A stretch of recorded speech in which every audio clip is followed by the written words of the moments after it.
Testing, testing. Okay. Why can't I hear anything?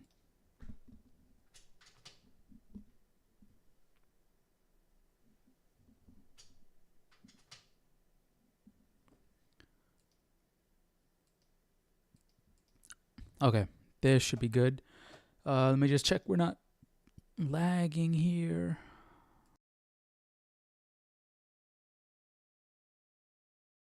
How you guys doing? We're going to be finishing up Lamentations today. 3 to 5. Okay, let's see if I'm lagging here. Okay, yeah, we're good. So let's get the text up on screen, and we can get started. So Lamentations, essentially, it's in the name, right? It's Jeremiah lamenting what he's been seeing, right? The destruction of Jerusalem, the destruction of Judah, all the people that he's known throughout his life, either dying or being taken away captive. He's seen children killed, people starving to death, being pushed to their limits, to the point where mothers are eating their own children. Like, it's really bad. And he can't take it. He's crying. He's breaking down. And that's what we saw yesterday. So today we're going to continue off of that with the prophet's Jeremiah, his anguish, but also his hope. Because God did make a promise that he's not going to destroy Israel to a place of no return. He's going to offer them a way out. So let's continue here. All right, volume's on. Let's go.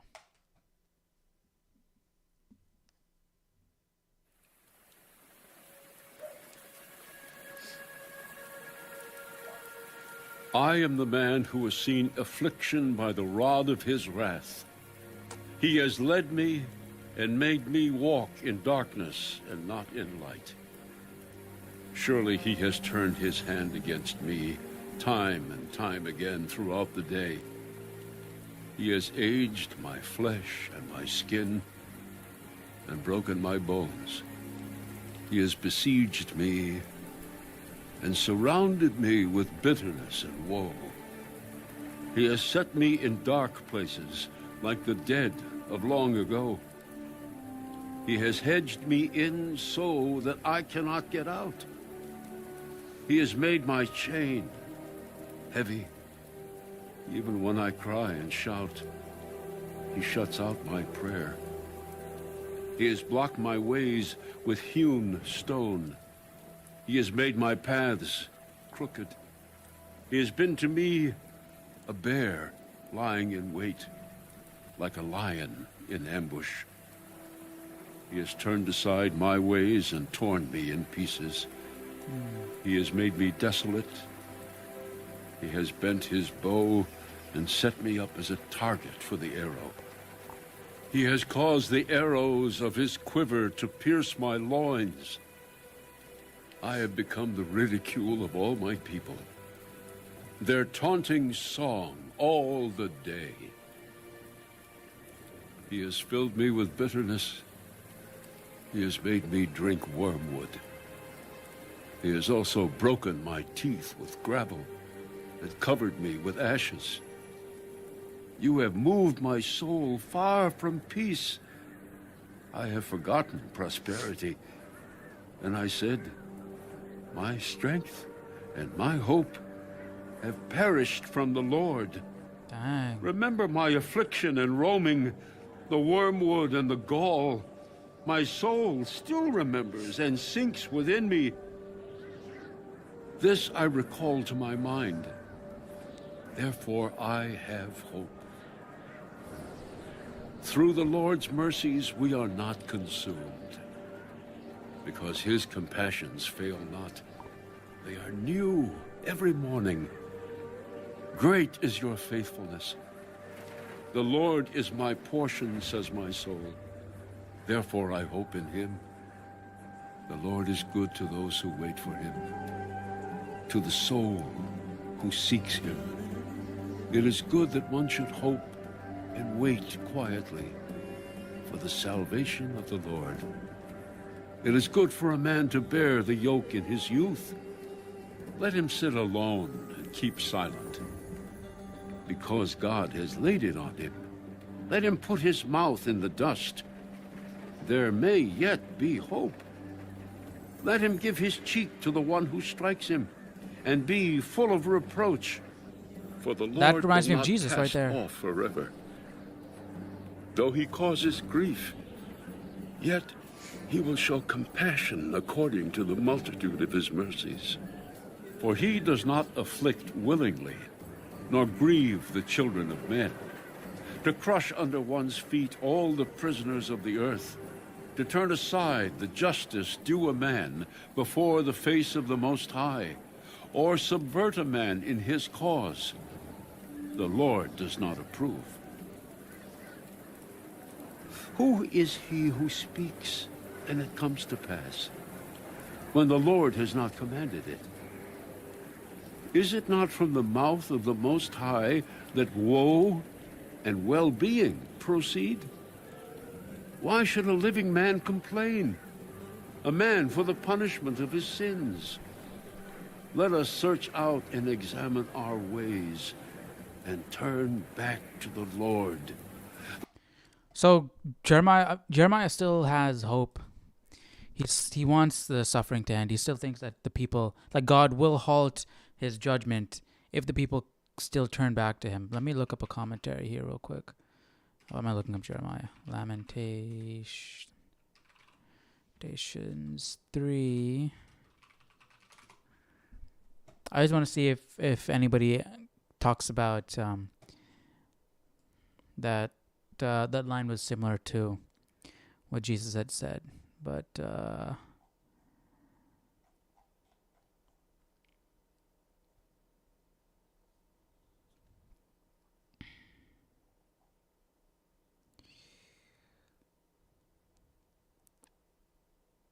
he shuts out my prayer.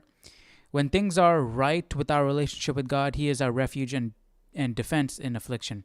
In their depths of affliction, this was not the experience of Jeremiah and the people of Judah. They were surrounded, hedged, and blocked. Right? Because what did God say? God said that there's no way out. No matter if you call for help now, I'm not listening. I'm turning my back to you. Because he gave them ample opportunities, multiple chances to turn to him before. And now if they call out in prayer to God, they don't mean it. They just want a way out of their suffering. They don't really mean that they're changing their ways. So God gave them ample opportunities.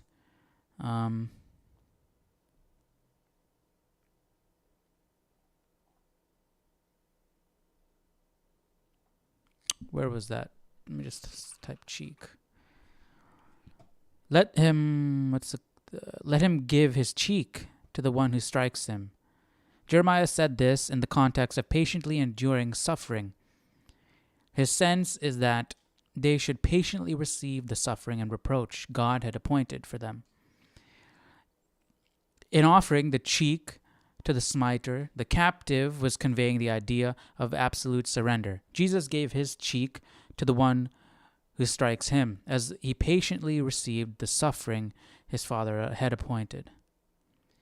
And as soon as I heard this, I obviously thought of this, what Jesus had said, but also the idea of tit for tat, right, in the Old Testament, that was prevalent as well. So we did start to see a switch from that mindset. And now Jeremiah, well, this is coming directly from God, right? So obviously, that's what you're going to do. You're not going to do tit for tat with God himself, right? For the Lord will not cast off forever. The suffering endured was not everlasting. So bear it for now. This is God's punishment. There's no way out of it. God's not going to hear your prayer to get out of this, right? Because that's what he said. But fear not, for it is not forever. The suffering endured was not everlasting. In his wise judgments, God caused grief, but promised to also show compassion, and would do so according to the multitude of his mercies. Right? Because what did we read? After the judgment of Jerusalem, right, the people of Israel, he went in and judged all the surrounding nations, right? And Then after the 70 years of captivity in Babylon, he brought them back and restored Jerusalem to what it was, right? They rebuilt the temple and everything. So it's not forever. I'm just seeing here if there's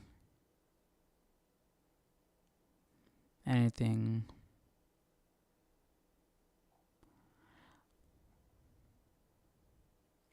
I mean, it's sort of just reiterating the message that we have already got and just explaining his state of mind, right? And so we sort of got a hint of that yesterday as well. So let's just keep going here.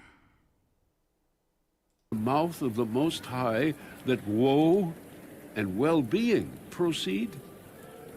Why should a living man complain? A man for the punishment of his sins. Let us search out and examine our ways and turn back to the Lord. Let us lift our hearts and hands to God in heaven. We have transgressed and rebelled.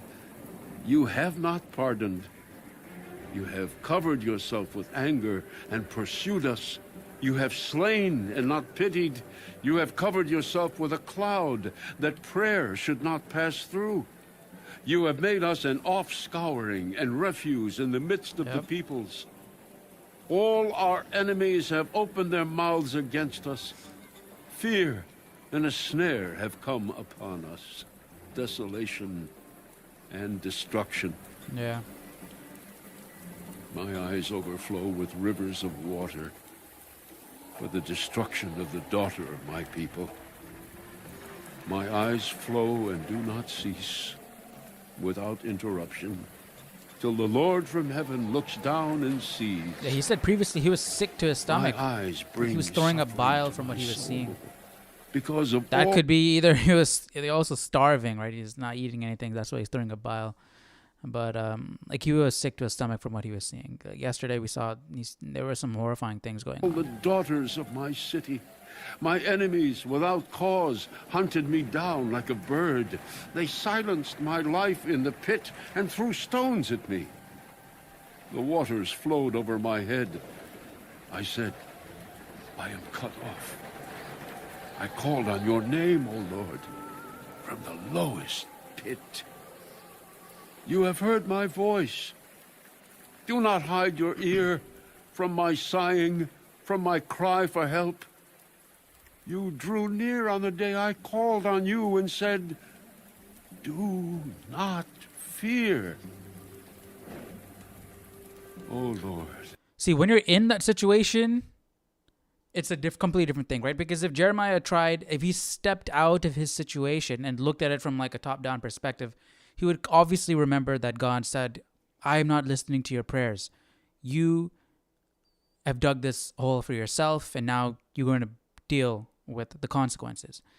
But when you're in the situation, it's a completely different game, right? Even though God told Jeremiah, that he's going to turn his back away from the people, seeing what is happening, what else are you going to do? You want the affliction to stop. You want the people to turn to God. You want the destruction to cease and everything to go back to normal, right? So you're going to do everything you can. You're going to pray for it to stop. Pray for the people to turn to God, thinking that it'll stop sooner, right? But yeah, it must have been frustrating, but I don't know, man. That's a tough situation. You would have to remind yourself God is not going to hear this prayer. After he prays it, after he desperately praying it because he desperately wants it to stop. But then, he'll think, hey, yeah, actually God is not hearing this. We're on our own right now. We just have to suck it up, turn the cheek, take it, and wait for it to be over.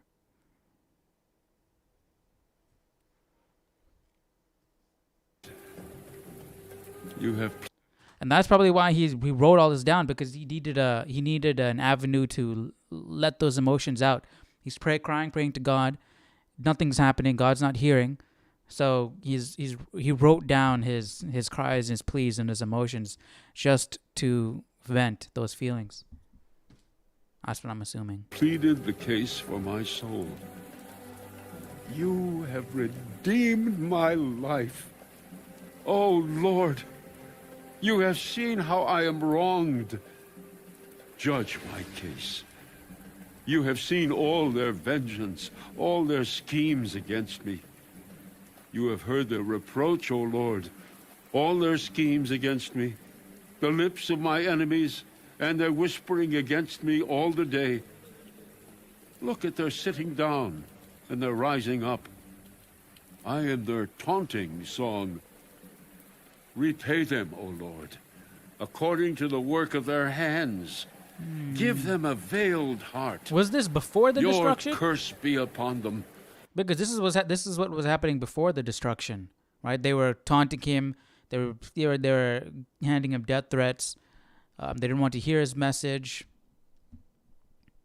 And Jeremiah said this very similar thing, to ask this of God. In your anger, pursue and destroy them from under the heavens of the Lord. Were there people with this mindset still after this destruction? That would have been horrible. Let me see if my Bible's got anything to say about that.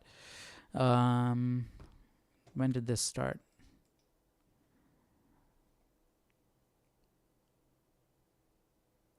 You've seen how I am wronged, 59. Lamentations 3:59. Let's see.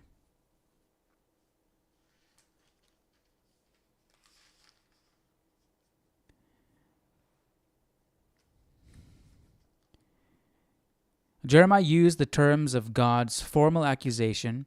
However, here the words are used for the people rather than against them.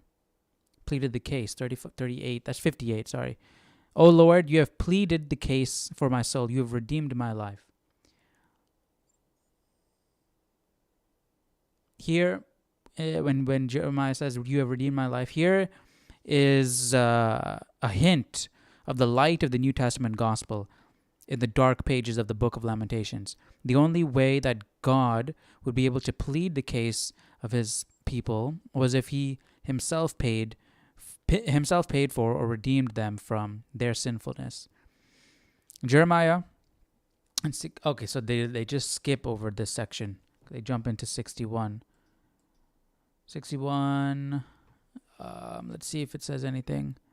Repay them, O Lord. The request of divine vindication is an expression of a longing for God's righteousness and success of his kingdom and his truth.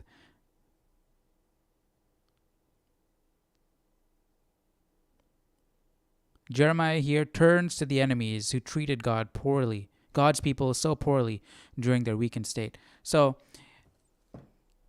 it seems that, according to my Bible, it's saying that he's talking about the people who treated God's people poorly during this state, during this destruction, during their time of weakness. That could be the case. Let me look up a different commentary and see. It's like 59, right?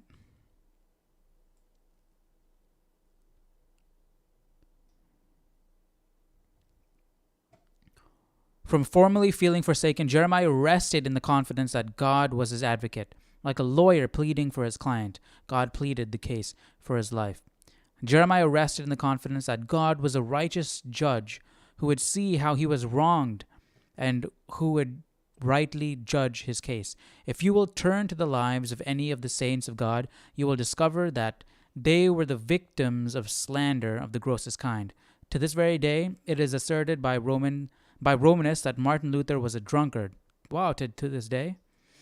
In his own day, he was called the German beast. That for lust must needs marry Catherine. What is this? Some typo? If you turn to the life of Whitefield, our great and mighty Whitefield, what is this? Who wrote? Who owns Enduring Word? If you turn to the life of Whitefield, our great and mighty Whitefield, who is Whitefield? In more modern times, what is this? Okay, let's get to. Let me skip this. I don't know what that guy's talking about. You have seen all their vengeance. Jeremiah brought his case to God, telling him, of all the ways that his enemies had attacked him. They did it by despising him, the reproach, with schemes, with whispering lies, and with taunting song and their taunting song against him. Who are these people, though? That's my question. Is this talking about the people that did it before the judgment or after? Because this is the first time we're getting any mention that somebody did it after. Honestly, at this point, why would they even spend time doing this? They're literally dying. They're eating their children. They're starving to death. Why would they be mocking Jeremiah at this point? They might be mocking, like, hey, God's not hearing you. Look, we're dying. We're dying. We're being destroyed. God's not hearing you. What's the point in praying? Just go die, like us. That could be also.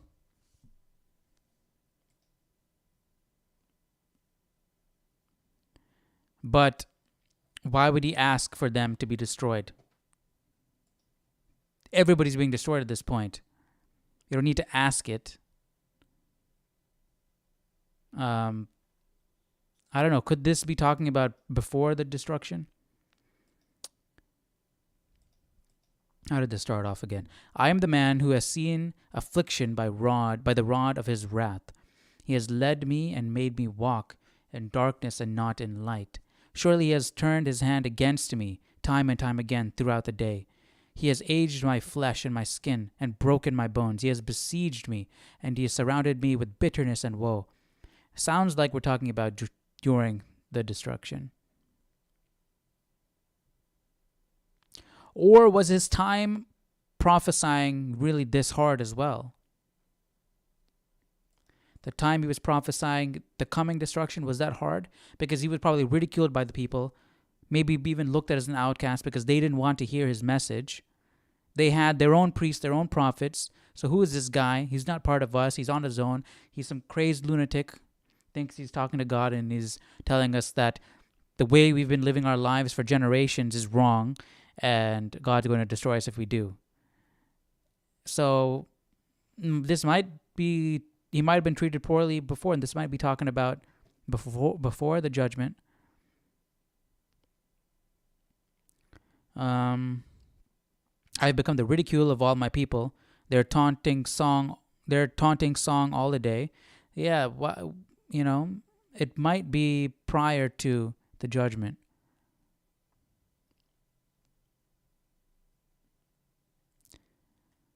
What do you guys think? Do you think this was before the judgment or after? Or during?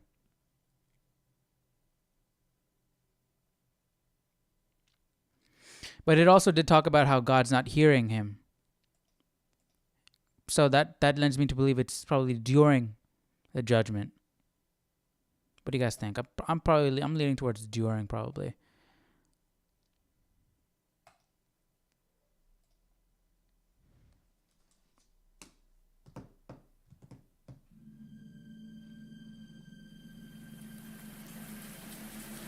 How the gold has become dim, how changed the fine gold. The stones of the sanctuary are scattered at the head of every street. The precious sons of Zion, valuable as fine gold, how they are regarded as clay pots, the work of the hands of the potter. Even the jackals present their breasts to nurse their young. But the daughter of my people is cruel, like ostriches in the wilderness. The tongue of the infant clings to the roof of its mouth for thirst. The young children ask for bread, but no one breaks it for them. Those who ate delicacies are desolate in the streets. Those who are brought up in scarlet embrace ash heaps. The punishment of the iniquity of the daughter of my people is greater than the punishment of the sin of Sodom, which was overthrown in a moment with no this is lasting. They're enduring for a while. Her Nazarites were brighter than snow and whiter than milk. They were more ruddy in body than rubies. like So they're sapphire pale. They have in no their no appearance. nutrition. Now, their appearance is blacker than soot. They Oh, go oh, unrecognized. oh, oh. The Nazarites were brighter than snow and whiter than milk. They were more ruddy in body than rubies. What is ruddy?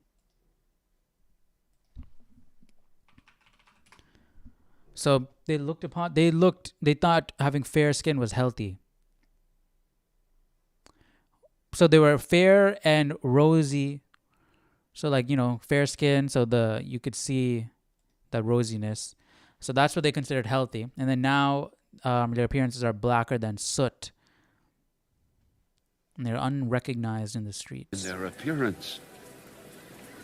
Now, their appearance is blacker than soot. They go unrecognized in the streets. Their skin clings to their bones. It has become as dry as wood.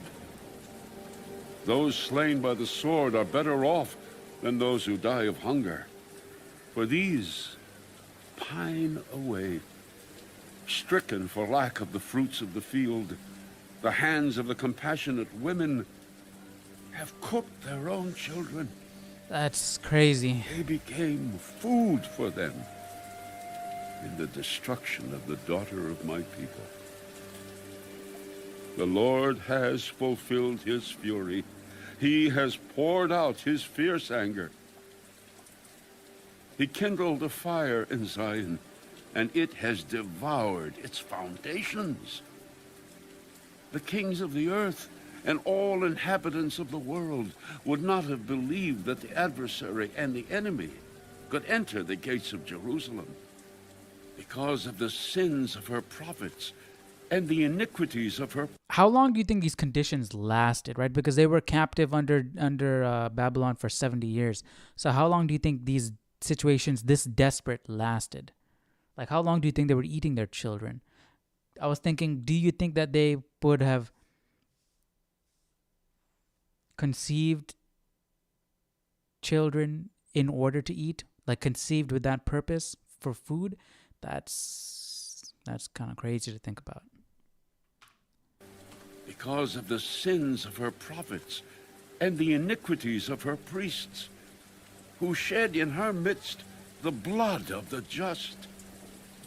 They wandered blind in the streets. They have defiled themselves with blood so that no one would touch their garments. They cried out to them, "Go away, unclean! Go away, go away! Do not touch us!"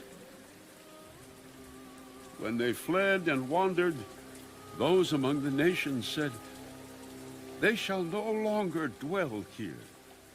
The face of the Lord scattered them. He no longer regards them. The people do not respect the priests, nor show favor to the elders. Still, our eyes failed us, watching vainly for our help. In our watching, we watched for a nation that could not save us. Makes sense that they didn't respect the priests, because the priest said, "Hey, don't worry about it. Nothing's going to happen." Jeremiah was the odd one out, saying, "If you keep behaving this way, God's going to come and punish you all."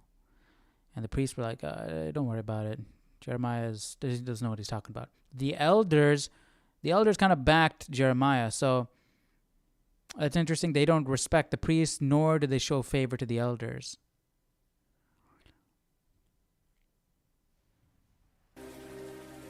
They tracked our steps so that we could not walk in our streets.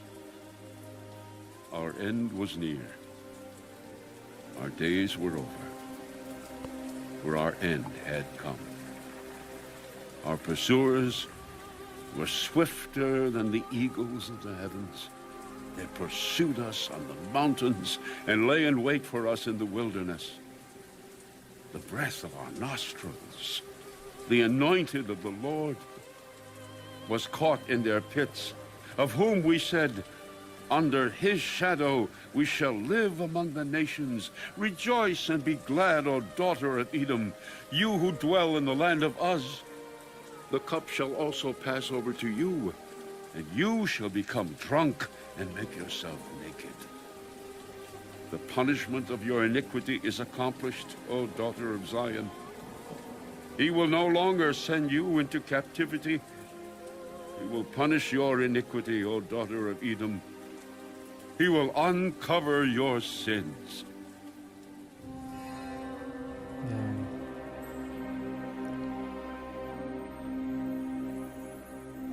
I mean, we can take this whole lesson as a lesson for us during the end times, because we're going to face similar situation, right? So we can learn from their mistakes.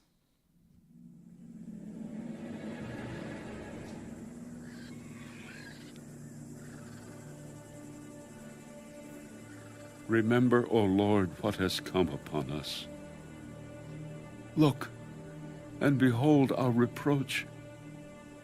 Our inheritance has been turned over to aliens, and our houses to foreigners. We have become orphans and waifs. Our mothers are like widows. We pay for the water we drink, and our wood comes. So that could be the fear. He started off saying, "Remember, O Lord, what has come upon us." Right. So he knows that God knew about this at some point, right? But it's probably lasting for so long that he's thinking, "Hey, remember God. Remember our situation," because he knows that God turned his back on the people. He's not even looking. So Jeremiah is thinking God's not seeing the situation.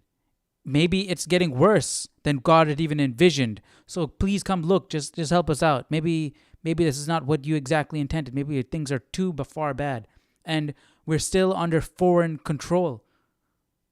So how long are we going to be like this?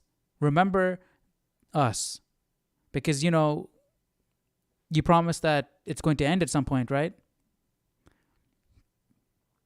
So maybe that's the state of mind Jeremiah has right now.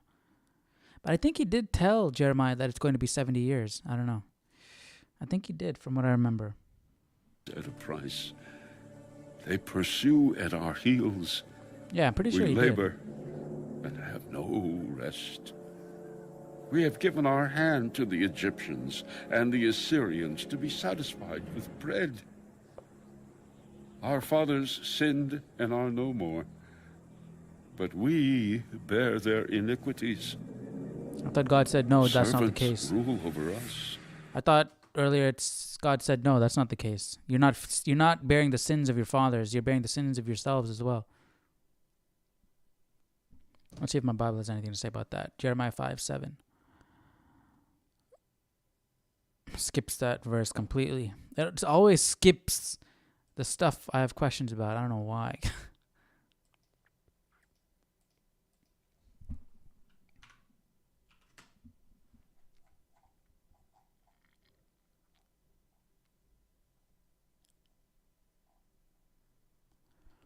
Jeremiah quoted a common proverb and complaint from that time, found also in Ezekiel 18:2 and Jeremiah 31:29-30. This popular proverb both expressed and promoted a popular idea. The idea that God was unfair in not punishing the fathers as they deserved, and unfair in punishing the present generation. Ezekiel 18 is an eloquent refutation of this proverb. It answers the serious error of believing in communal or family salvation or damnation, and teaches the great truth of individual's responsibility for God before God. Nations, we'll jump into this when we get to Ezekiel. Nations, as such, cannot be punished in the other world. Therefore, national judgments are to be looked for only in this life. The punishment which the Jewish nation had been meriting for a series of years came now upon them because they copied and increased the sins of their fathers, and the cup of their iniquity was full. All right, because these sins were passed down from generation to generation. But I understand what Jeremiah is saying in the sense that their children are dying too, They didn't commit any sins. But man, I know that is unfortunate. Servants rule over us. There is none to deliver us from their hand. We get our bread at the risk of our lives. Because of the sword in the wilderness, our skin is hot as an oven. Because of the fever of famine, they ravish the women in Zion, the maidens in the cities of Judah. Princes were hung up by their hands, and elders were not respected. Young men ground at the millstones. Boys staggered under loads of wood. Dang. The elders have ceased gathering at the gate, and the young men from their music. The joy of our heart has ceased. Our dance has turned into mourning. Yep. The crown God said has fallen from our head. Woe to us, for we have sinned. Because of this, our heart has faint. Because of these things, our eyes grow dim. Because of Mount Zion, which is desolate, with foxes walking about on it, you, O Lord, remain forever. Your throne from generation to generation. Why do you forget us forever? And Yeah, he's not forsake forgetting you us forever. For so long a time. Turn us back to you, O Lord. Yeah, maybe I'm pretty sure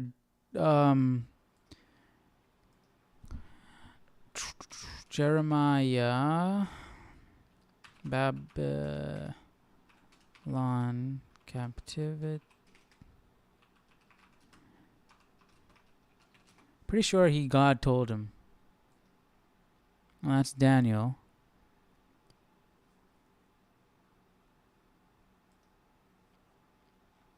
Let's put New King James Version to say consistent.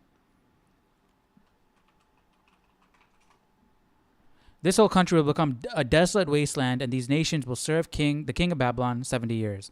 But when the 70 years are fulfilled, I will punish the king of Babylon and his nation and the Babylonians for their guilt, declares the Lord. This is in Jeremiah. So Jeremiah knew it's not forever.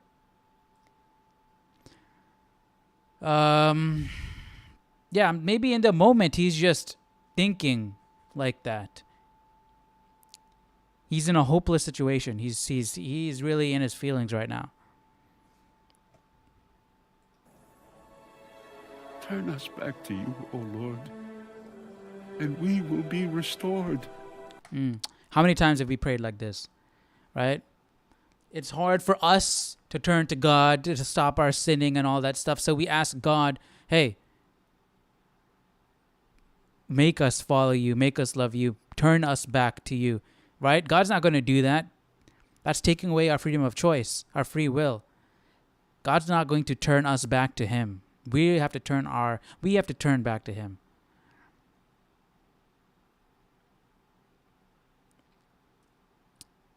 But I can understand where Jeremiah is coming from. He just wants it to end. He just wants the people to be happy. You know, if God put his hand in there, intervened, turned the people back to him, said, hey, you know, look, I am the truth, I'm the way, come this way, and turned them to him,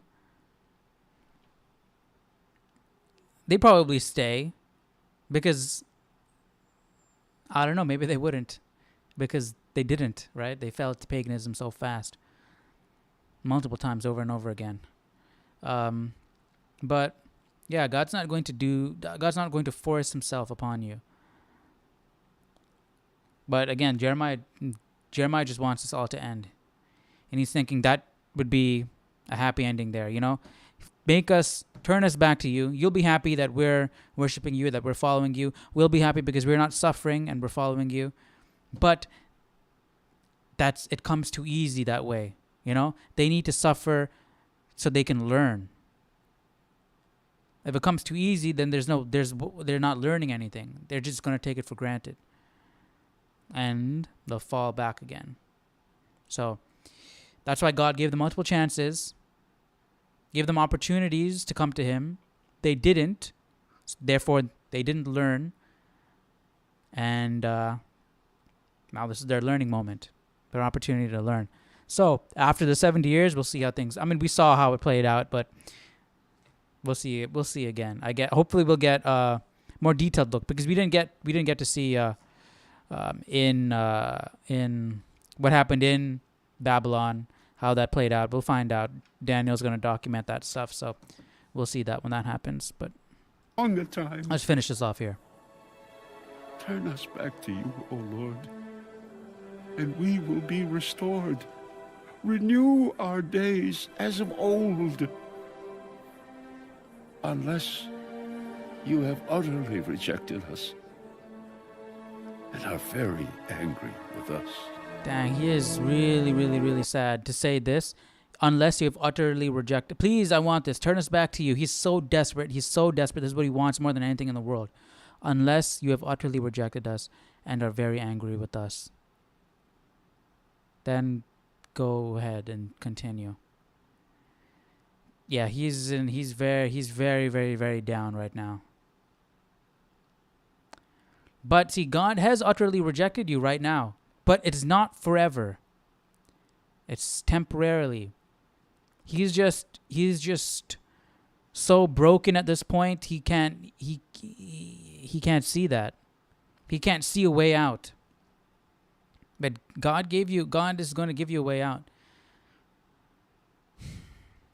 Hopefully Jeremiah remembers that before the end. But okay, that's going to be it for today. Tomorrow we're going to jump into, well, not tomorrow, Monday, we're going to jump into the book of Ezekiel. We're going to start that off. And Ezekiel's is fairly short. Not as short as Lamentations, but we'll finish Ezekiel. Okay, maybe it's not too short. It's how many chapters? 48 chapters. Yeah, 48 chapters, and then we'll jump into Daniel. So, yeah, Monday we'll jump into Ezekiel, and I hope you guys enjoyed today's reading. It was sad. Lamentations was a sad book. It was literally just Jeremiah lamenting, right? This is in the title of the book. But hope you got some information from it. I liked it because we got to see his state of mind more. Jeremiah gave us his state of mind in the lead up to the destruction, and then Lamentations is what it was like to be right in there during God's judgment. And it was not a fun time whatsoever. So I know a lot of people, I used to think like this as a kid, I'd want to live through the persecution, through the judgment during the end times, because that I feel like that would probably strengthen your faith, living through it. And honestly, curiosity to see what it's going to be like. But if it's going to be anything like this, that's horrible.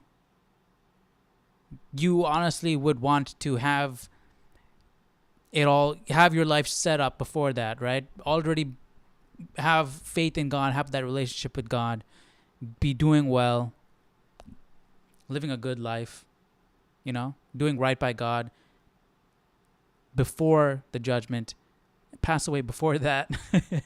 Because if it's anything like this, that's going to be horrible. That's horrible. Mothers eating their own children, that's crazy. But anyways, that's it for Lamentations. Not tomorrow, again, I keep saying tomorrow. Monday, we're going to jump into Ezekiel.